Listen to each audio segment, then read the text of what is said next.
Hi learners! Good evening everyone! Ngayon po pag-uusapan po natin yung mga extracurricular activities ni Dr. Jose Rizal. Unang-una na dyan, alam naman natin na isa siyang emperor inside the classroom and campus leader outside. Pangalawa, okay, isa siyang secretary of the Marian Congregation.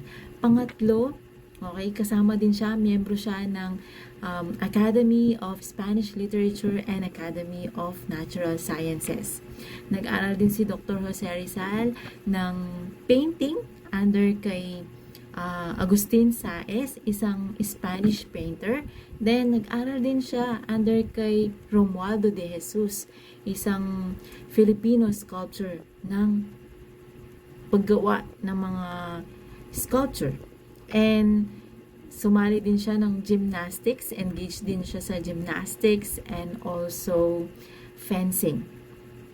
Sabi nga ni Father Jose Villaclara, okay, he advised him to stop communing with the muses and pay more attention sa philosophy and natural sciences. Ang ibig lang sabihin ni Father Jose Villaclara, bakit hindi ka mag-focus sa mga bagay na makakatulong sa komunidad, sa societies, mga nakakarami kaysa sa pagpipinta at yung sculpture. So, hindi lang masyadong busy si Dr. Jose Rizal, no? Mapapasana all ka na lang talaga. Sa dami niyang ginagawa.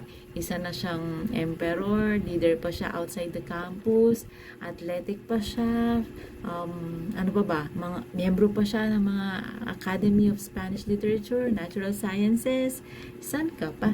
So, pag nakita natin sa LET examination, ano ba yung mga extracurricular activities ni Dr. Jose Rizal, pag nakita na ang fencing and gymnastics, panigurado, yun na ang tamang sagot. So, that's all for today. Thank you and God bless you. Bye!